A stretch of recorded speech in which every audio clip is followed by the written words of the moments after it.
All right, this is the inaugural session of our group project, Urphänomen, which means archetypal phenomenon in English, taken from the work of Goethe, as we will explore.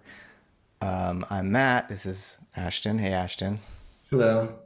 I thought before we invite people to join us and tell them about what we will be reading together, namely the works of Rudolf Steiner, that we could each say a bit about why we are drawn to Steiner and think it's important to engage others in a study of his works. Do you want to say a bit first, and then I'll share? Sure. My name is Ashton, for those who don't know me, and I'm currently working on a dissertation that's focused on the work of Owen Barfield, who was a philosopher and an inkling along with Tolkien and C.S. Lewis. And he was also an anthroposophist, so he was in the stream that was sort of inaugurated by Rudolf Steiner. And so some people refer to Barfield as an interpreter of Steiner. And I just found Barfield's work so it gave me orientation and it was inspiring. And so it gave orientation for toward like unfolding towards the future, and being able to put myself in continuity with the past. And so as I got more into Barfield, I realized how much of Steiner was coming through him. And so I gradually got into Steiner and then realized how much Steiner is a kind of, in continuity with the German idealists and the whole romantic movement. And in some ways, as Barfield describes him, the figure in whom romanticism comes of age, or at least in his contribution of anthroposophy. And so, one of the reasons why I find Steiner so valuable to study is especially in the centrality of Goethe's work in anthroposophy and as the kind of expansion of Goethe's work beyond plants, botany, color, beyond the things that Goethe focused on, as a means for helping us, who have been conditioned by, cultural worldview that has this separation between the inner human experience and the outer world, that we would connect with the ecological crisis and all kinds of other things. That Steiner, expanding Goethe, provides this, he charts this path that we can take to once again experience ourselves in meaningful connection with the world, rather than just experiencing silence from it, which may not, it's not the experience of everyone, but so that's just is a Mm-hmm. short description of why. Right. Yeah, I mean, I share a lot of your excitement about Steiner for similar reasons. Just the way he depicts the history of philosophy as an evolution of consciousness that each of us as individuals, as thinkers, is participating in. We inherit this whole history and have something to contribute. That our own thinking is not just a sort of private epiphenomenon, but is in fact part of the stream of world evolution, right? It's a very empowering vision, and as you said, carries forward what the German idealists were trying to undertake, which is in some ways like bringing subject and object, or self and world back together again. Though obviously, as idealists, most of them did so in thought. And Steiner is exciting because he really puts it into practice, both by providing people with sort of spiritual exercises to cultivate their own thinking capacities and higher ways of knowing, but also by founding all of these practical initiatives. Waldorf schooling, biodynamic agriculture, different forms of art, new art forms, and so on. So yeah, it's really, Steiner is making practical what for the German idealists remained somewhat abstract, let's say. Hmm. Though, Goethe was already obviously trying to bring the ideas back into touch with experience and observation of the natural world and so on. That's why each of us are coming to study Steiner, this enigmatic figure who, if anyone who's interested or intrigued Googles his name after watching this, you might find all sorts of things. Yeah. He's obviously, for some, very controversial. For others, he's kind of held up as a guru figure. And I think for both of us, he's an extremely insightful thinker that we've come to respect and learn from, and we're not done learning from him, which is why we want to have these reading groups. Hmm. So should we introduce the structure of this reading group, this first group that we're imagining? Sure. Yeah. So we're going to read Steiner's book, originally published in 1914, called Riddles of Philosophy, Die Rätsel der Philosophie in German. It was reissued, a new edition in 1923. And we're going to study this one first because I'm curious to hear your thoughts on this, but I thought having a sense for Steiner's view of the evolution of consciousness through the history of philosophy is a nice precursor to then studying his other very important book on philosophy, Philosophy of Freedom, which was actually written earlier than this book, The Riddles of Philosophy, but it's focused more on the sort of cultivation of one's own individual thinking capacity, intuitive thinking capacity. And so I thought getting a sense for the history first and then exploring the philosophy of freedom and thinking as a kind of spiritual activity as a follow-up would make more sense. How does that sit with you? I think it's wonderful because in the Riddles of Philosophy, as we'll find out as we sort of unfold the introduction, um, basically the whole historical morphology is laid out that we're sort of at the living moment of, and the philosophy of freedom is Steiner's attempt to basically both think through, but also in thinking through and providing the articulation, almost stimulate the evolutionary advance in thinking that he thinks is needed. So yeah, it basically reading Riddles of Philosophy first will contextualize the philosophy of freedom in a really exciting way, to be able to experience it in the way that Steiner intended it, perhaps. Yeah, because he leaves off in Riddles of the Philosophy talking about introducing anthroposophy, Right. and as the sort of most recent phase in the kind of inversion, this morphology of consciousness. Right. And we'll get into what that inversion is in a second. But before we get into the book, the structure of these reading groups that we're inviting people to join us in is basically going to consist in weekly Zoom sessions like this, where we will discuss a chapter at a time, moving through first Riddles of Philosophy. And I think we will begin next week. That would be September 15th, Thursday, and go each Thursday until we finish this book, and then we'll start Philosophy of Freedom. And people can email us at an email address we just created, archetypalphenomenon@gmail.com, or they can go to our Patreon page, Urphänomen, which we'll link below this video. This is totally free, but we are accepting gifts for those who would like to contribute something.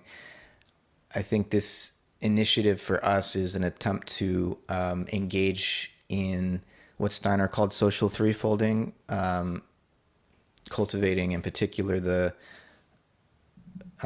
cultural dimension of that, education, co-education, learning together as a lifelong practice. And so we're really hoping that we can get a good group going.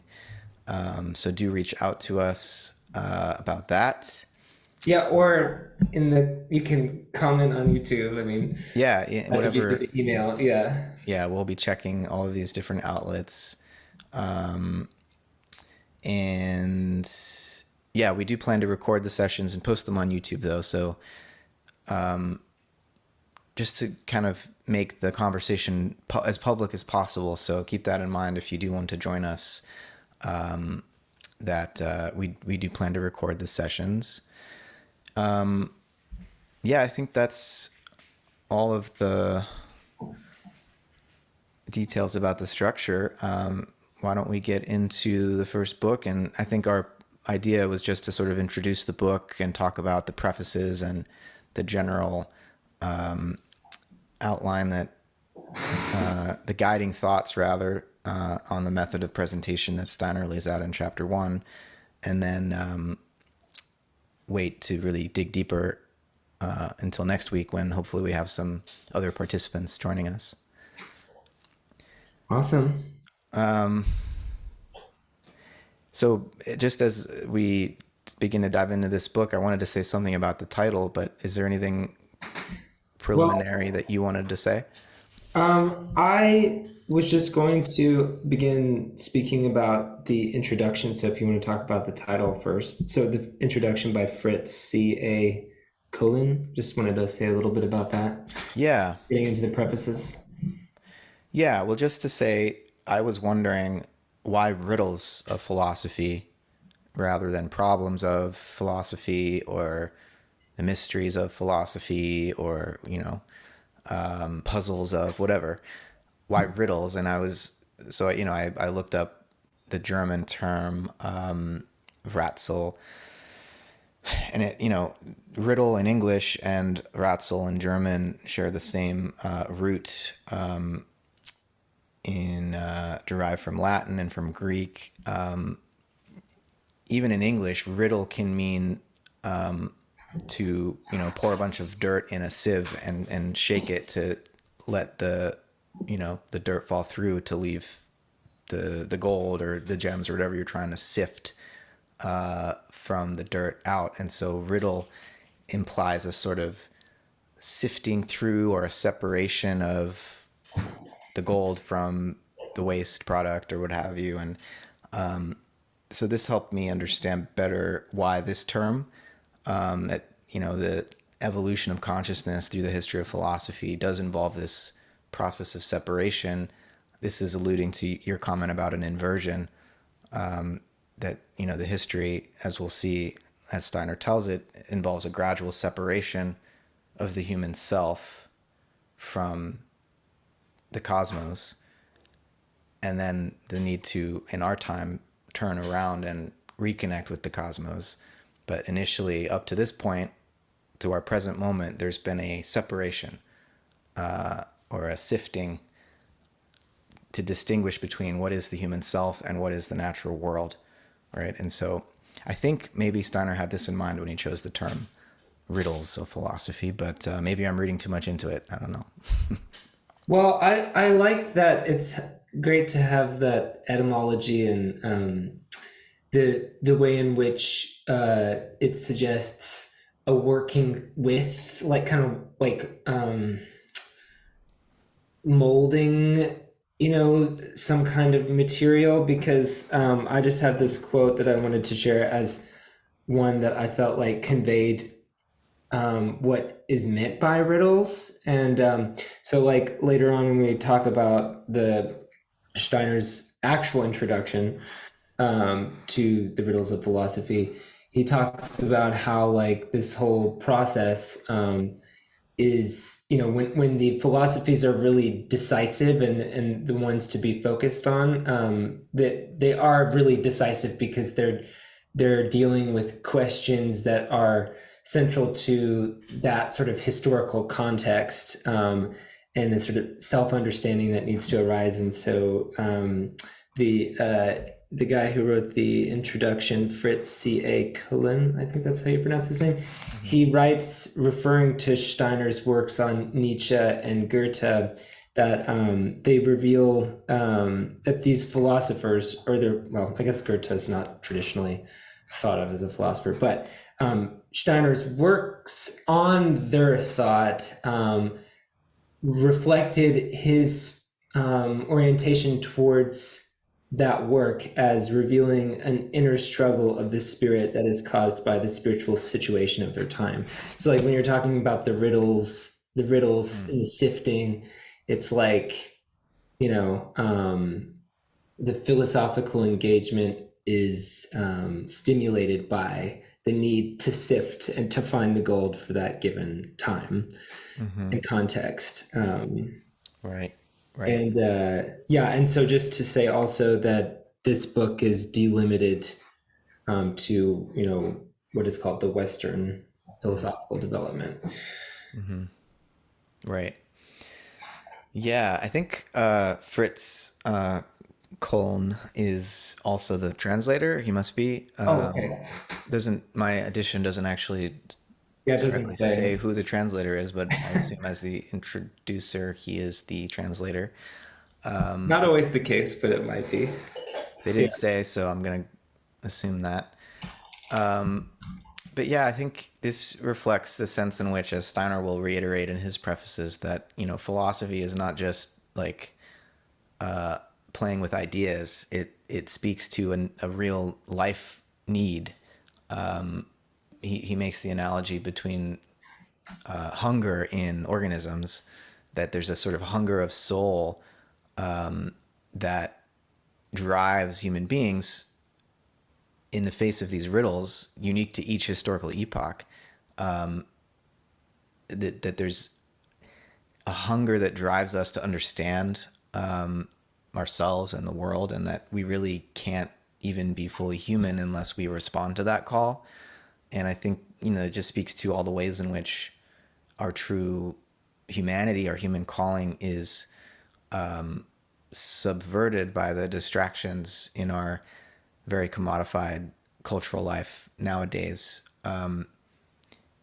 We're we're distracted from this deeper hunger, I think, and given all of these surrogate forms of food to fill that hunger that are not actually coming anywhere close to satisfying this spiritual longing that we have.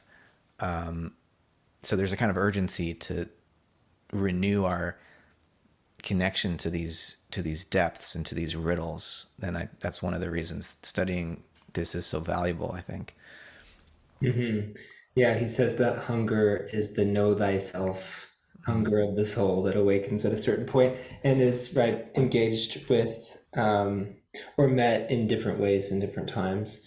Um, and also just worth mentioning from the introduction by Fritz, uh, and we'll unfold this more, that the history of philosophy, as Steiner approaches it, is he has this symptomological approach towards it, which is, in my perspective, uh,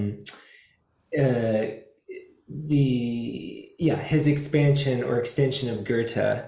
So he's like looking at the history of thought and scrying it for certain like features, and these riddles are kind of what become salient to focus on as you know the character of the riddle of any given time is sort of what reveals the contours of that species. He compares like these he'll describe four different periods that he's focused on as like almost distinct species based on the sort of riddle that was central to that time. Mm-hmm.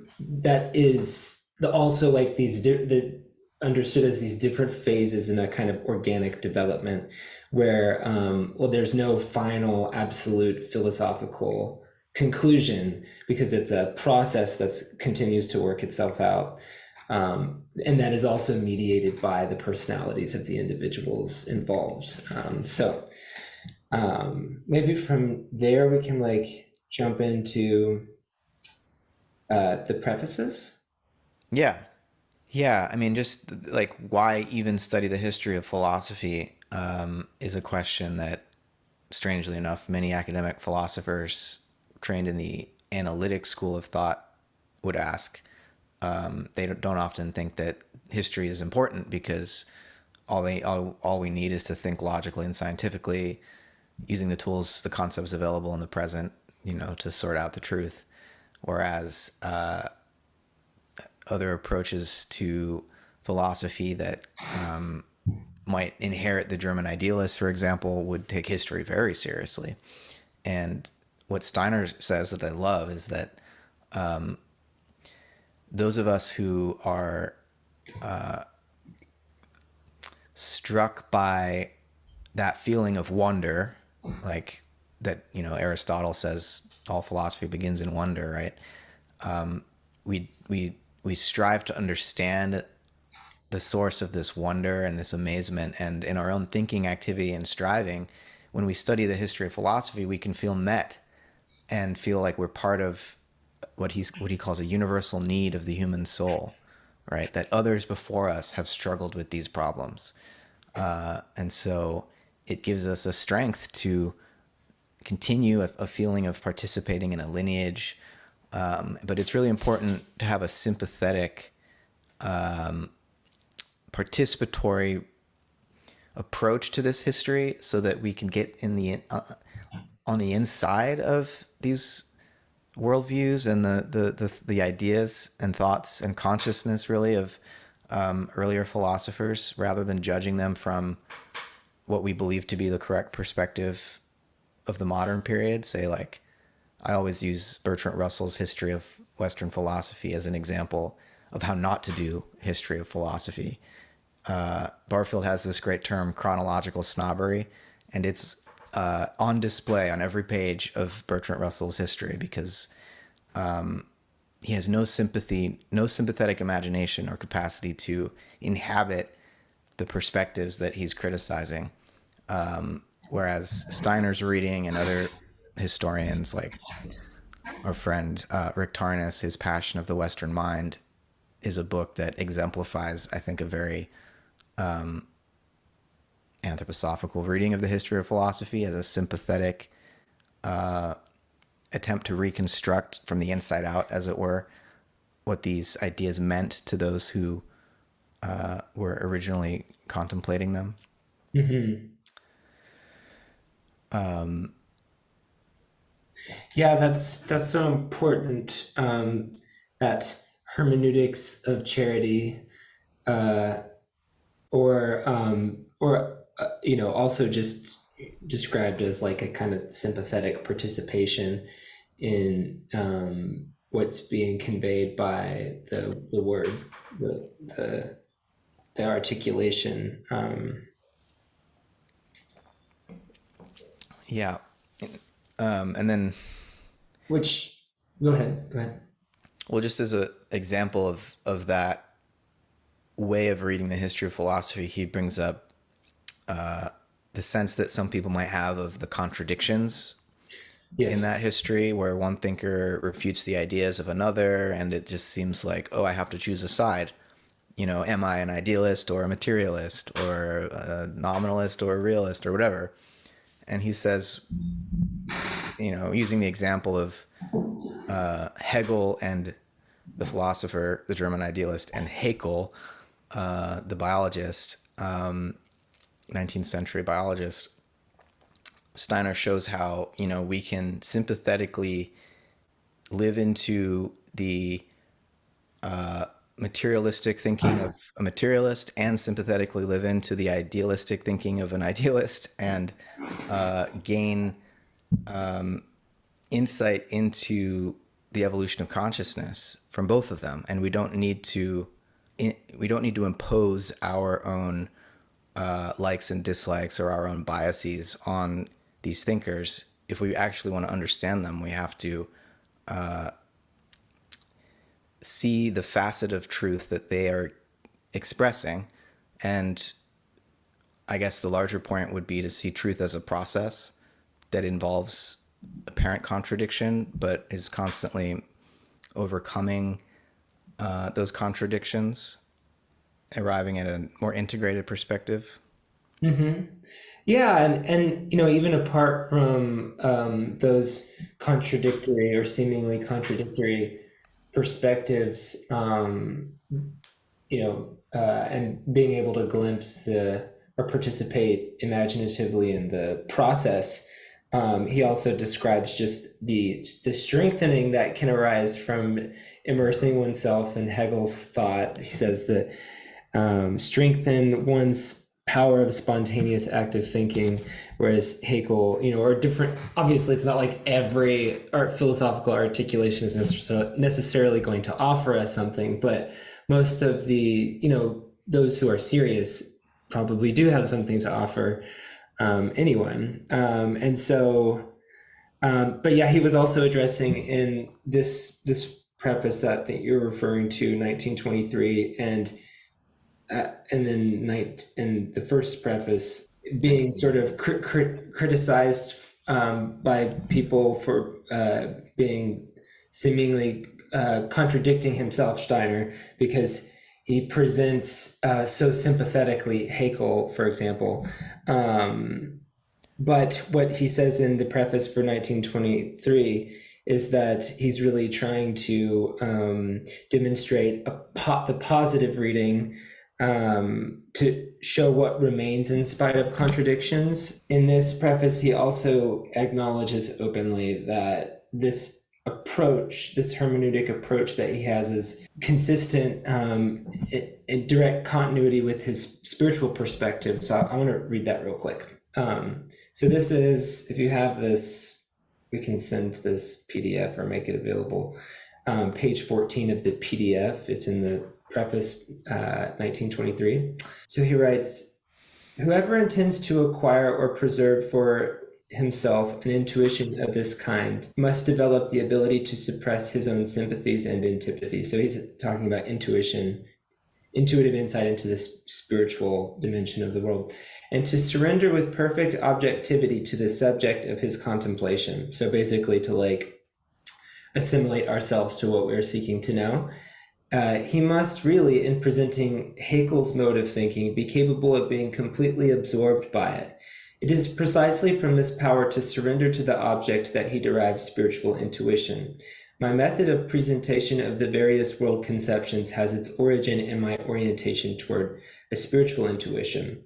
It would not be necessary to actually, anyway, so I'll stop there. But just to emphasize that one of the things that we're privy to in this depiction of history is this approach, this hermeneutics that arises from a larger kind of orientation towards the world itself. Yeah. Yeah. I mean, in so many ways, Steiner's trying to balance this very modern tendency to go to extremes, an idealistic extreme on the one hand, where the whole material world becomes nothing but Maya or illusion, or a materialistic extreme where the very idea of a soul or a spirit becomes an illusion that we have to grow out of or something. And so there's a sense in which he wants to find the aspects of materialism which are valid and bring them into a larger spiritual context, which is kind of what he gets at in the last two sentences of that 1923 preface, which I'll share and then can move to the next preface. He says that to maintain that the brain is not a necessary condition of our thinking insofar as that thinking is related to sense perception is an error. However, the next sentence, it is also an error to assume that the spirit is not the creator of the brain, through which it reveals itself in the physical world by way of the production and formation of thought. So, on the one hand, for our sense perception of the world, and our thoughts about our sense perceptions. Of course, the brain is necessary, but on the other hand, the spirit is the creator of that brain itself. And so that creativity, the spiritual creativity by which our organism, our nervous system, and everything came to have the form that it does, is this deeper insight that leads us out of the entrapment of a materialistic view whereby all that philosophers could ever hope to gain would come through the five senses and our abstract thought about the five senses. That very limited understanding of knowledge, I think, is one that is like a cage that we need to break out of and break free of. Because, I mean, if that picture is true, we don't have any freedom. Our thought is just an illusion, like the whistle on a steam engine, as the famous biologist T.H. Huxley put it. And so, anyone who is wed to that materialistic perspective won't have any patience whatsoever for an anthroposophical perspective. But I think it's essential to at least keep this Steiner's perspective alive, to continue to study it, because even though, as Steiner predicted, we're moving into an increasingly materialistic age, and that the sort of spiritual orientation he was putting forward would be pushed more and more to the margins, he felt it was important for communities of people who wanted to keep this flame alive to continue to do their work, even if it didn't seem like it was catching on or people were listening, that nonetheless there's a crucial evolutionary function in resisting the tide of materialism, which has its own evolutionary purpose too, right? But it needs to be resisted, which is what we're going to try to do in these conversations. Mm-hmm. Yeah, and maybe just a couple more words about that preface, and then move on to another one. He stresses, and this is in continuity with Goethe, that an historical account will become more faithful. The more the phenomena are allowed to speak for themselves. So like he's, as Matt was describing, implicit what he was describing, and earlier when we were describing like the kind of spiritual orientation towards the reading of philosophers is the bracketing of our assumptions, or becoming conscious of presuppositions, like the materialist presuppositions you were just describing about the, everything being reducible to the brain chemistry. In the 1918 preface, he says certain things that are, again, as I understand it, in continuity with Goethe's method, or like, so he describes like, so he talks about these four periods that he's going to distinguish in the history of philosophy that he's telling.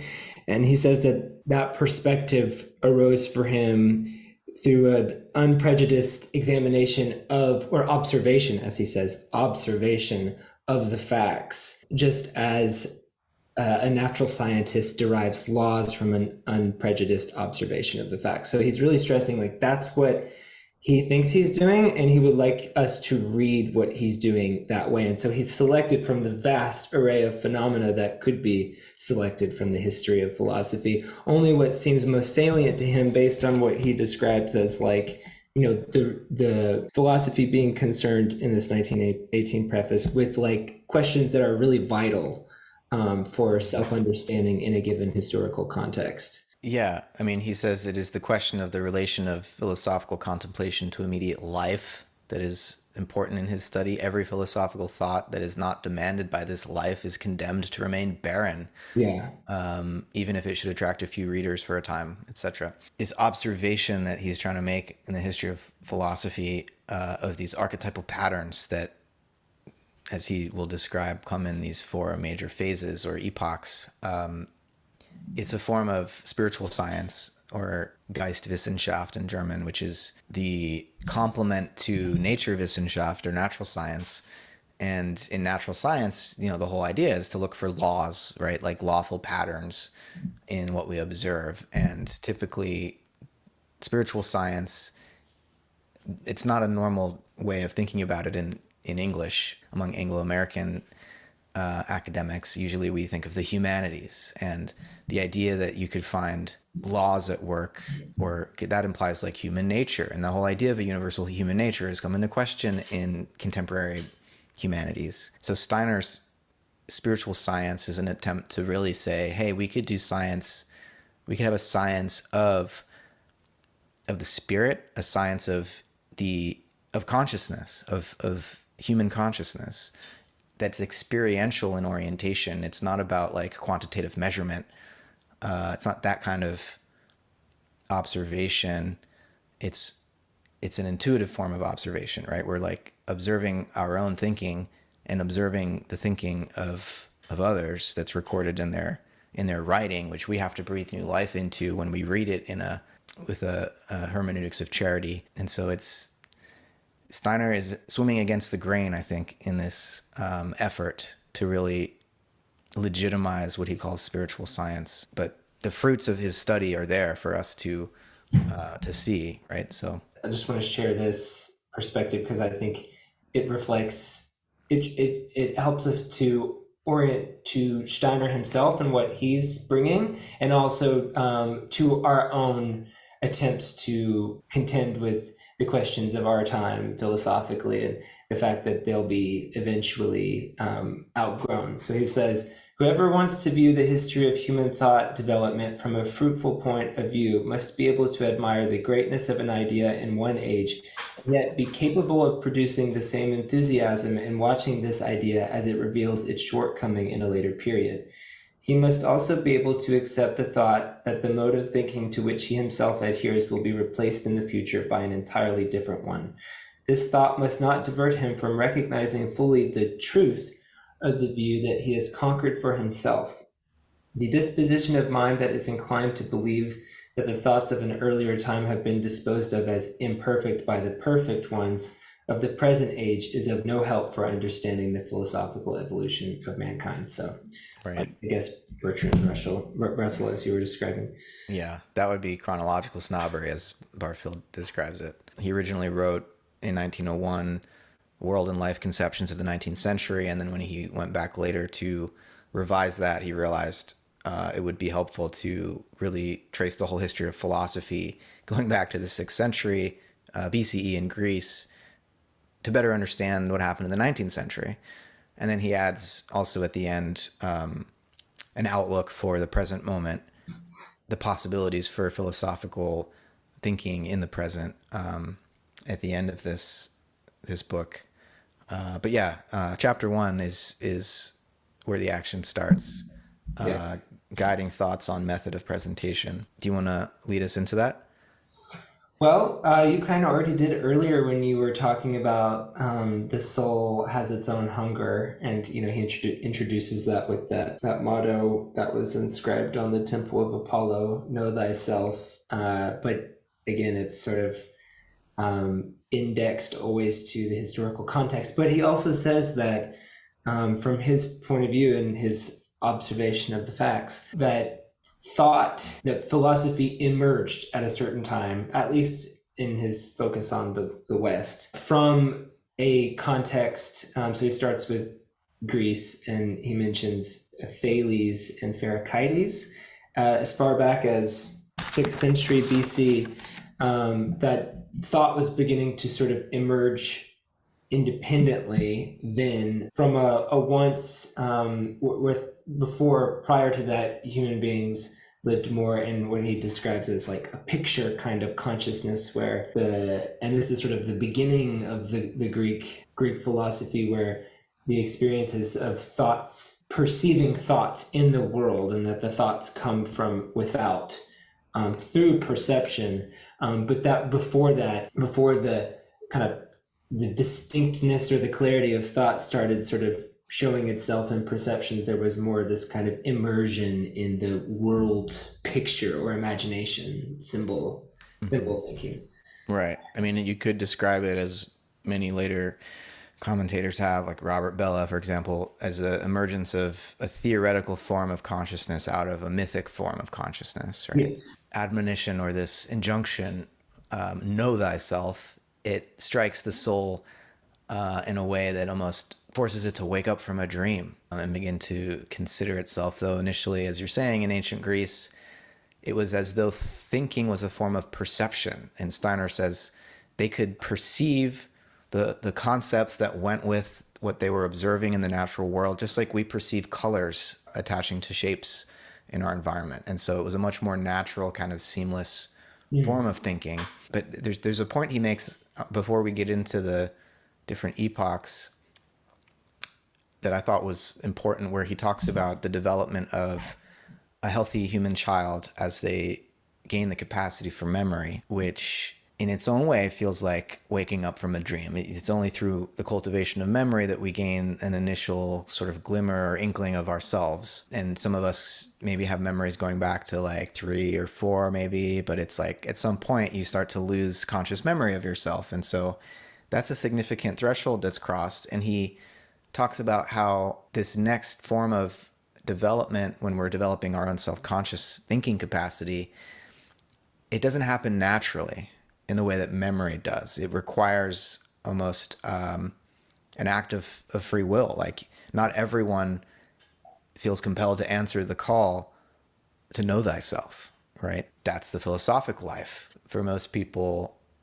at least historically, it wasn't a question that ate at them and that at least the hunger to know didn't grab them so firmly that they were shifted from whatever other form of life may have been drawing them. So the philosophical life is the attempt to cultivate this capacity of self-knowledge beyond what would otherwise occur naturally, right?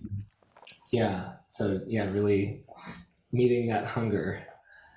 Yeah, he asks, like, what is philosophy? People have tried to, many people have given characterization of what is philosophy, but he sort of suggests that it's that basic activity that is metamorphosing. Yeah, and he talks about Fichte's statement that the type of philosophy one upholds depends on the type of person one is, and so that there's an intimate connection between the human personality and the development of a philosophical outlook. Like, it's not just like incidental to your sense of who you are as a person. It's a work. A philosophy is a work of the whole person, in other words. So there he's like acknowledging mediation too, like rather than suggesting a kind of view from nowhere attainment of the absolute philosophy forever for everyone. Yeah, I mean, just a little aside here on the German idealists, Schelling and Hegel. Sometimes one of the ways of distinguishing the two is to point out how, Hegel wanted to find like the system, the absolute system sort of in general that would be true for everyone. Whereas Schelling was worried that if that were possible, it would undermine our freedom as individuals. And so Schelling would often, like, he titled some of his articles like "My System of Philosophy," which can almost seem like a contradiction. Like, what do you mean your system? It's either the system or it's not a system. It has to be true for everyone. But Schelling was sort of emphasizing the creative freedom of the philosopher as a personality to bring forth a system unique to that personality. And so in some sense, the realization of the absolute occurs in a unique way in each philosopher, would be the more Schellingian perspective, perhaps. I don't want to caricature Hegel, but I just wanted to bring that point out. I think Steiner is more on the Schellingian side, at least as I'm construing it, in the sense that individual personality and freedom is more important than like the concept in general or some universal truth that all individuals would have to conform to. In some sense, the truth is a process that comes through the individual rather than being imposed on the individual. Yeah, yeah, and I think in this introduction that he gives, he's wanting to make explicit his method of presentation. He acknowledges that, maybe typically one would mention something like this towards the end of the book, but he wants the reader to be aware of his method of presentation, so that the reader can sort of assess it for his or herself. And this, again, I think is connected with the morphological approach that he's, bringing forward from Goethe. One thing I wanted to mention in connection with this, so this approach, this symptomological approach, like looking at the philosophies throughout history, what he discerns beneath them are like spiritual forces at work that the philosophies are kind of like surface or expressions of. And so like it can, when we were sort of describing like the fact that, you know, philosophers are always mediated by their you know, the philosophies are mediated by personalities. You can feel sort of like stuck in that, but in this sort of anthroposophical or Goethean approach to like observing them throughout history, when sort of and bringing them all together. I think of like Gebser's notion. I think of like syneresis or whatever, where you kind of like you're sort of attaining a kind of, I don't want to say higher view of things, but like maybe like through looking at all these things together, just joining into the flow and being able to participate more. And so I'm just going to read this section real quick in connection with all this. So he's talking about in the that he's discerned at these different distinct periods, which he says are kind of, you could compare them to species, in that there's like a lawfulness, like a law of evolution that he discerns in these periods. So there's 4 periods. He says they're about 700 to 800 years each. This observation led him, Steiner, to acknowledge in the realm of the history of man's philosophical development the existence of objective spiritual impulses following a definite law of evolution of their own, independent of the individual men and women whom they are observed, even though probably it's not looking at any women philosophers in here. The achievements of these men as philosophers thus appear as the manifestation of these impulses that direct the courses of events under the surface of external history. So I just thought that was important to bring in at this moment. Right. Yeah, I can see how what I was saying about the individual might be interpreted as bringing some degree of like arbitrariness into the development of philosophy, whereas Steiner is very clearly pointing out each epoch has this evolutionary impulse that's coming from the spiritual world, and individuals feel compelled to give articulation to it. Though it's clear that like by each epoch, he doesn't mean that everyone in that epoch agrees with one another. Yeah. Like one of my favorite philosophers, as you know, Alfred North Whitehead, will talk about like to understand the character of a particular period in the history of thought, you don't look at what everyone alive at that time was debating and the disagreements among them, because that's all on the surface. It's like, what are they all taking for granted as true that they don't even bother to mention, right? That's the deeper current or the impulse that I think Steiner is pointing to. I mean, he uses the phrase raying, like the raying of impulses into human personalities, which I thought was a helpful image to keep in mind.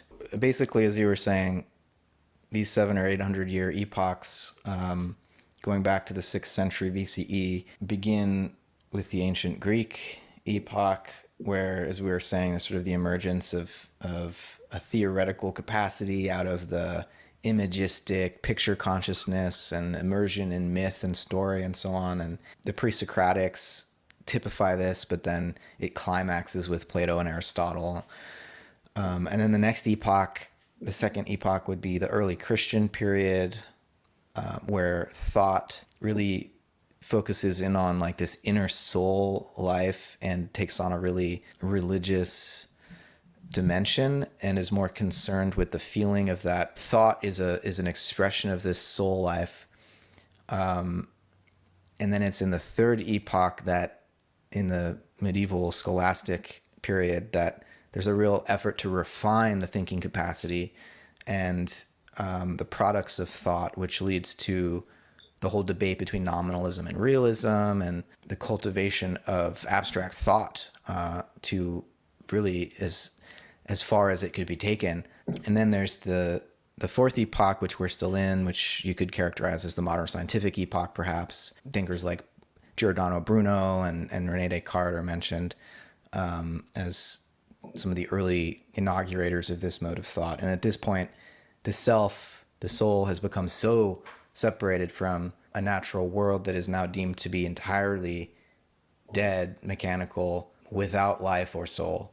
And we're at the point, the null point, I think, as Barfield calls it, where all of the soul qualities that the ancient peoples used to believe and primal people believed were permeating the natural world and the cosmos have been sort of withdrawn into the human self.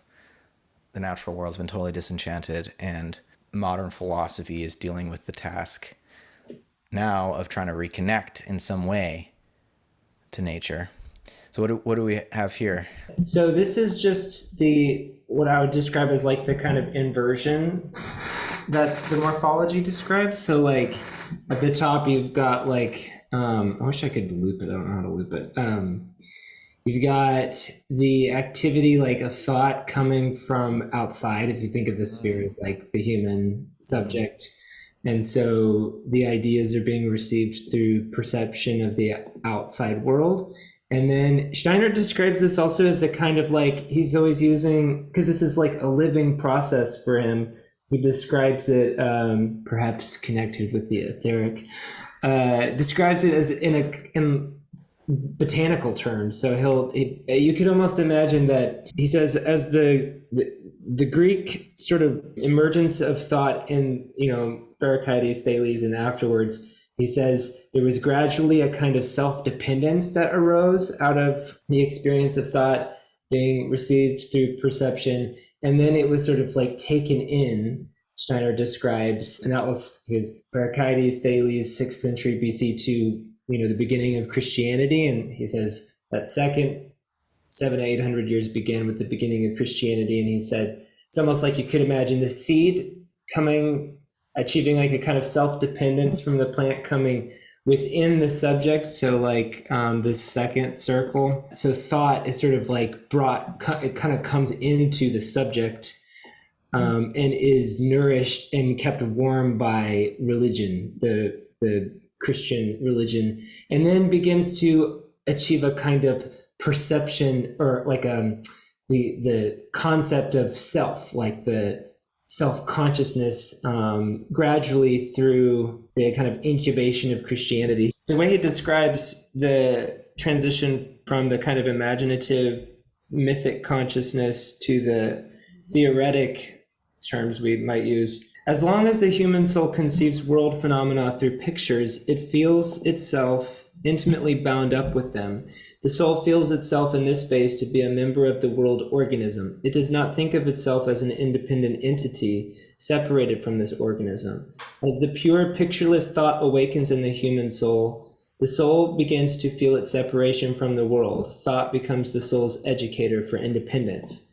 But then in the Christian era, he says the philosophers of this period, like Scotus Erugena, are completely submerged in the religious conceptions with their philosophical thinking. And so their task is kind of, thought becomes a mere means to express the conviction regarding the relation of man's soul to the world that one has gained from religious sources.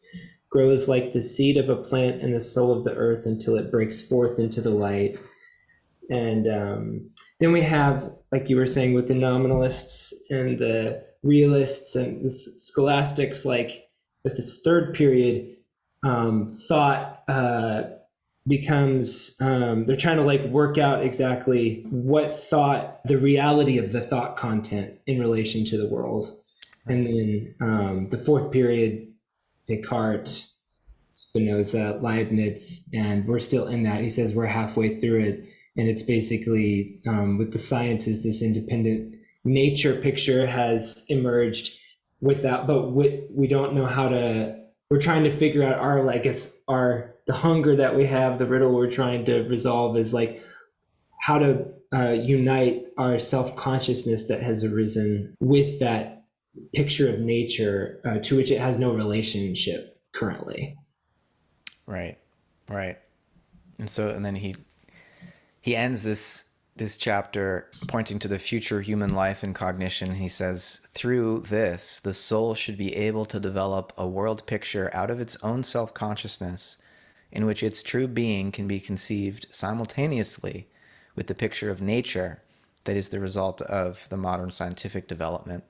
So again, like the task in our time is to, in response to the expulsion of the soul from nature, as he puts it, Yeah. to find our way through self-conscious intuitive thinking back into an integrated picture of the cosmos where we see that the human belongs here and is in fact an expression of the cosmos, a microcosm, if you will. That's chapter one, and then in the next chapter we really Steiner zeroes in on the ancient Greeks and focuses on that first epoch that we've been summarizing. So Well, I just want to say real quick. So top got, thought coming through perception, then this kind of internalization and, keeping warm in the womb of the Christianity or the church, and then this gradual like necessity of turning this kind of power of thought and self consciousness back out toward the world again, to sort of reunite in a imagination, perhaps. that's a helpful illustration, very evocative. So yeah, that's just our intro to Riddles of Philosophy. And if you are interested in studying this with us, email us. That's archetypalphenomenon@gmail.com, or visit our Patreon page, Urphänomen. And you can also comment on the YouTube video. Many ways to reach out. And we can share the schedule, the Zoom link, a PDF, and we'll get started next Thursday, September 15th at, I think we said noon Pacific. Yes. So, yeah, thanks, Ashton. That was fun. Thanks, Matt. Yeah, that was great. To be continued.